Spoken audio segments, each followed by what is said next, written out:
Сайн байцгаана уу? Сонсож байгаа өдрийн мэндийг хүргэе. Та яг одоо Монголд болсон үнэн бодит хэмтэргийн талаарх ямар ч хажир байхгүй гэрч шүүгдэгч болон шүүх шинжилгээ. Шүүхийн шийдвэрийн мэдүүлгээс хүргэдэг сугийг сонсож байна. Энэхүү хэргийг сэрэмжлүүлэг болгох үүднээс хүргэдэг бөгөөд нэрсүүд нууцлагдсан байдаг тул та бүхэнд ойлгомжтой байлгах үүднээс түгээмэл нэрсийг орлуулан хүргэж байна. 2021 оны 3 дугаар сарын 30-ны өдөр буюу Сүхбаатар дүүргийн 11-р хорооны нутаг дэвсгэрт байрлах Хангай хотгоны хажуу талын байрны 12 давхраас өнгөрсөн шөнө 17 настай эмэгтэй үсэрч амиа алджээ. Энэ талаар цагдаагийн ерөнхий газрын хэвлэлийн мэдээллийн төвийн ахлах мэргэжилтэн хошууж Эрдэнэ хишгээс тодрууллаа. Тэрбээр цагдаагийн байгууллагад эмэгтэй өндрөөс унсан тухай дуудлагыг өчигдөр буюу энэ сарын 30-ны шөнийн 12 цаг 58 минутанд ирсэн Сүхбаатар дүүргийн Хангай хотгоны ойролцоо байх 534-р байранд амьдардаг 17 настай эмэгтэй цонхоор үсэрч амиа алдсан гэх мэдээллийг Сүхбаатар дүүргийн цагдаагийн 2-р хэлтээс шалгаж байгаа. Тухайн үед хамт байсан хүмүүсийг шалгаж байна гэсэн албан бус их сурвалжийн мэдээснээр талигаач ээжтэйгээ маргаж 12 давхраас үсэрч амиа хурлсан байж болзошгүй байгааж 2021 оны 3 дугаар сарын 31-нд хэвлэл мэдээллийн сайтуудаар цацагдсан. Энэ хэргийн тухай та бүхэн ч гэсэн одоогоороо санаж байгаа байх гэж бодож байна. Тухайн үедээ талигаач нь ээжтэйгээ маргалцсны улмаас амиа хорлсон бол биш, харин хойд эцгийн бэлгийн хүч хэрхээлэл өртснөөс болж амиа хорлсон хэрэг байсан юм.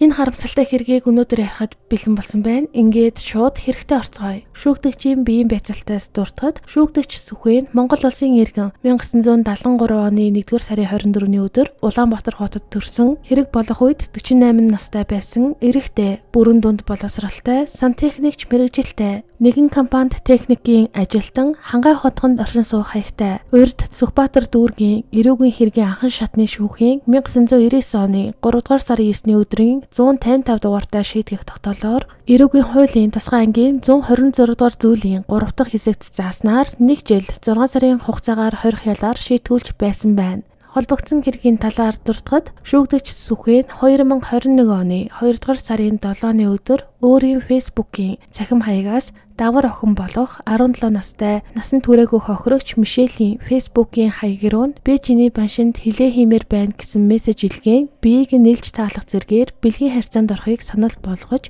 насан туршаагүй хүүхдэд садар самууныг сурталчилж уруу татсан гэмтэргийг үйлдсэн. Мөн 2021 оны 3 дугаар сарын 29-ний өдрөөс 30-нд шилжих шөнө Сүхбаатар дүүргийн 11-р хороо 534-р байранд байх өөрийн гэртээ өөрийн иргэшээлтэй байсан 17 настай насан туршаагүй хохирогч Мишелийг скотчоор гарыг инхүүлж цахилгаан бороо хоогоор цохиулах зэргээр бие мах бодит нь халдсны улмаас сэтгэл санаа болон бие мах бодийн байнгын хүчирхийлэлд автуулж түүнийг амиа хорлоход гарцаагүй хүргэсэн гэмт хэрэгт тус холбогджээ. Ингээд энэ хэргийн тухай бүгдээрээ илүү их мэдхийн тулд гэрчүүдийн мэдүүлгээс бүгдээрээ сонсцгоё. Гэрчүүдийн мэдүүлгийн үг үсгийг өөрчлөхгүйгээр шууд уншиж хүргэж байгаа гэдгийг санаарай. Ингээд хохирогчийн хууль ёсны төлөөлөгч буюу ээжийнхэн мэдүүлгээс хүргэе. Манай охин 2021 оны 3 дугаар сард ерөн жаахан сэтгэлээр унсан надаас хөндөрөөд юм асуухаар ууртай байгаад байсан юм. Тэгээд би баг хүүд золоод дүүчин нүрээр хар дараад байх юм. Шүн унтаж өгөхгүй байна гэж ярьсан. Би охиноо болон том ах баяраа том бэр алтаа нарын хамт Дэнжин мянган орчим нэг бөөдөр очсон. Тэгээд миний охин юм асуух гээд дүлэгнээд байгаа шинжтэй болохоор нь би тэр гэрт байсан хүмүүсийг гарыг том болж байгаа охинд асуух зүйл байгаа байх гэж хэлээд дагуулад гарсан. Тэгээд хэсэг хугацааны дараа намайг ороод ир гэхээр нь ороход тэр бөө надад охиных чинь илээд таалаад байдаг юм байна. Охин чинь чамд хэлж чадахгүй. Миний ээж энийг сонсоод галзуурах байх, унах байх гэж бодоод хэлж чадахгүй байгаа юм байна гэж надад хэлсэн. Тэгээд гадаа машинд суух орондоо охиныгоо үнсээд юу гэсэн үг вэ? Ээжтэйгээ найз шигэ бай. Юу ч нууж болохгүй шүү гэж хэлсэн. Эргэж гэртээ ирээд Сүхбаатартай уулзаад чи яаж миний охиныг илж оролдож чаддаг байна гэж хоорондоо маргалдаж уйлаад ойр зүрийн хувцас аваад охиныгоо дагуулад дайр ихийн хуучин хашаа байшиндаа ирсэн. Ингээд бид нар тэнд 3 дугаар сарын 26-ны өдрийг хүртэл тэнд байсан. Манай охин дайр ихээс 3 дугаар сарын 25-ны өдөр Way сүлжээний ажлаар яваад ирээгээд гарахаар нь орой ирнэ бидтэй. Битгий Хангай хотгонд очиорой. Сүхбаатар залгах юм бол уцаа битгий аваарай гэж хэлсэн. Тэгээд өглөө 05 цагийн үед утас дугаархаар нь авсан чинь Сүхбаатар Мишель намайг ирээд аваадах гээд байна. Топац зочид буудлынд байна гээд яриад байна. Би очиод авчих уу гэхээр нь би өөрөө очиж авна гээд том хүү уугнагийн хамт тэр газар нь очиход Сүхбаатар машинтайгаа ирчихсэн байсан. Тэргэл нь энэ хавар сохтуу явж байна гэж надад хэлсэн. Манай хүү бид хоёр очиж уулзахад тэргэл нь сохтуу байсан болохоор Мишельтэй хамт байна гэж бодоод хүүхэд хаана байна? Дандаа давгуулж явж архитаар суудаг гэж жууралсан. Ах нь бас уурлаад маргаалцсан. Тэгээд машинд ороод юм ярьж байтал тэргэл биднэрт та нарыг мэдэхгүй юм байгаа. Паранд хүлээд амиг нь скотчтоод хүчинтсэн гэж хэлэхээр нь би гайхаад юу гинэ чи юу яриад байгаа юм бэ? Би охиноосоо энэ талаар хэд хэдэн удаа асуухад огт тийм юм болоогүй. Зүгээр нэг хажуу хаваар нь өнгөрөхөөр илэх тэврэх асуудал байдаг гэж хариулж яасан. Тэгээд 3 дугаар сарын 29-ний өдөр тэргэлтэй холбогдоод Мишелийг асуухад манай гэрт ирсэн байна. Өөр тийшээ явлаа гэд байна.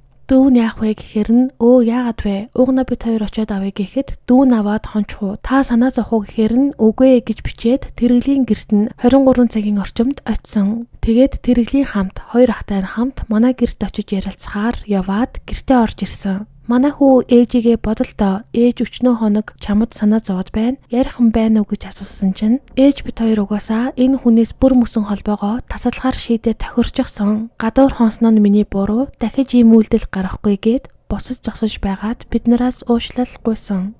Тэргэл чиний ярьсан зарим юмыг гэрээ хинчин мэдгүй байна лээ шүү дээ. Тэр тухайгаа ираач гэж хэлсэн чинь талигач таймтай хариулт өгөөгүй. Үгүй ч гэхгүй, тэмч гэхгүй бол заруулаад байсан. Талигач ариун цэврийн өрөөрөө ороод гарч ирэхдээ шууд өөрийнхөө жижиг өрөөнд ороод хаалгаа хаасан. Би хувцас солих гэж байгаа юм байна гэж бодсон. Манай зээ охин анаа унчглаа гэж жижиг өрөөнөөс ганцаараа уйлаад гараад ирсэн хэмээн мэдүүлсэн байна.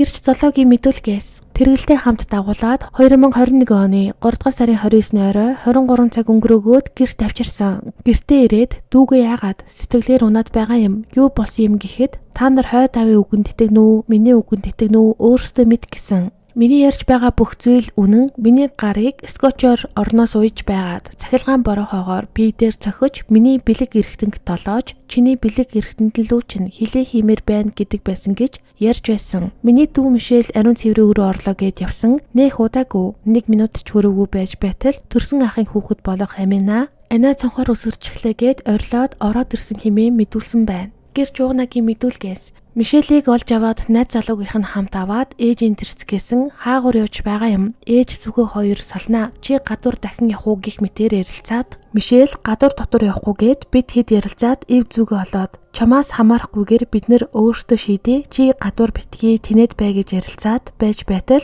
талигач дүү маань энийгээд босоод нууртайгаа тоглоод нойлын өрөөрөө орсноо мэдэхгүй. Ямарч байсан Мишель босоод явсан. Удалгүй Мишелийг үсэрсэн байна шүү дээ гэд манайхан бөөн хашгиралдаан болоод би дүү зоологийн хамт гарч гүгээд очиод хартал газар хэвтэж байсан. Ер нь бол хойд эцэг оролдоод байна гэдэг юм бол сонссон. Тэгээд бид хэд ихэндээ итгээгүй сүулт оролцсон гэдгийг мэдсэн хэмээн мэдүүлжээ. Гэрч алтайгийн мэдүүлгээс хоёр ах нь загнаагүй. Тухайн үед дуурлаж загинсан хүн байхгүй. Гэтэл амь хохирогч намайг хойдав оролцсон гэж ярьсан. Тэгтэн чи яагаад тухайн үед биднэрт хэлээгүй юм бэ гэж асуухад дуугүй суугаад муураараа тоглоод байсан. Тэр үед найз залуу нь чи надад бас хойдав намайг парнаас хүлчглээ гэж ярьж байсан бицтэйгээд асуусан. Гэтэл том ах нь чамайг хүлж байсан юм бол гарчин яагаад гимтэл шарах сорив уучраагүй юм гэж асуухад намайг савхин күрдэг өмсгүүлж байгаад гар хүлээд цахилгаан бороохоор цохиулж байсан гэж ярьж сууж байхад ээж нь ийм зүйлээ ээжтэй хэлэхэд яадаг байна. Яагаад одоо илж байгаа юм бэ гэд уйлсан. Тэр үед муураараа тоглож сууж байгаад өрөөнөөс гараад явсан. Би нойлын өрөө орсон байх гэж бодсон. Гэтэл жижиг өрөөний цонхоор үсэрчгсэн хэмээн мэдүүлсэн байна. Гэрч тэрэглийн мэдүүлгээс би талигаачийн ээж угнаах хоёртой уулзахад эгч нь сүхэгээс салж байгаа. Одоо Мишелийг яах вэ? Хідүүлээ барьж аваад засаж авъя гэж ярилцахад би Мишелийг сүхээнд оролдоод хүчин болоо бидтэй гэж хэлсэн чинь тэр хоёр энэ талаар сонсож байгаагүй юм шиг гайхаад тийм юм болсон юм уу? Би зүгээр оролцсон гэж бодож байсан гэж ээж нь хэлж байсан. Өчигдөр талигаачаас хүчндүүлсэн талаар асуухад талигаач ээж угнаах та хоёр мэдэж байгаа бидтэй. Би хэлсэн штэ гэхэд ээж нь чи хүчндүүлсэн гэж хэлээгүй штэ гэхэд одоо болол доо. За буйнаараа болог гэд жаахан гомцсон байдалтай хэлэхэд Ээж нь скотч хүлүүлсэн гэж юу яриад байгаа юм бэ? Талигаач өөрөө хэлж чадахгүй байхаар нь би өмнөөс нь тэр өдөр чамаас мессеж аваад 18 цагийн үед танаа гэр рүү очиод хаалгыг чинь тогшоход сүхээ онгоолохоор нь би 7 цагаас Мишельтэй гүүх ёстой байсан юм. Та дуудаад өгөх үү гэж хэлсэн чинь хар шөнөөр чи юу яриад байгаа юм гээд хаалгаа хаах гээд байсан. Тэгэхээр нь би хаалгыг нь татаж байгаад Мишелээ гэж хашгирахад сүхээ нь хаалгаа хаагаад одоо явахгүй бол цагдаа дуудаж өгнө шүү гэж хэлэхээр нь би тэгвэл өөрийг чинь цагдаа дуудаж өгнө шүү гэж хэлчихэд гараад ээж ах угнаа нарт нэн талаар хэлсэн гэж хэлээд би тэр үед чамайг дуудаад байхад яагаад гарч ирээгүй юм бэ гэж асуухад тайлгаач миний амиг скотчтоод гарыг минь хүлсэн байсан юм чинь би яах юм гэхэд золоо ах би төд удалгүй яваад орсон штэ хүлүүлсэн мөр гарна шүү дээ гэхэд талигаач сая хөмсүүлсэн байсан юм чинь гэж хэлсэн. Жаахан байж байгаад бууз идэж байхад тал талаас нь хүмүүс хэлээгүй гэд байхад талигаач босоод жижиг өрөөлөө орсон. Тэгээд л дүү амина 10 орчим насны Мишель Ана цонхоор өсөрч эхлэе гэж жижиг өрөөнөөс гарч ирээд хэлсэн гэж мэдүүлсэн байна. Гэрч буюу бөөгийн мэдүүлгээс та бүхэнд хүргэе. 2021 оны 3 дугаар сарын 10-нд Баяраа гэдэг ах ээж дүү ахыгаа дагуулж ирээд эхлээд өөрийгөө үзүүлэх гэж ирсэн.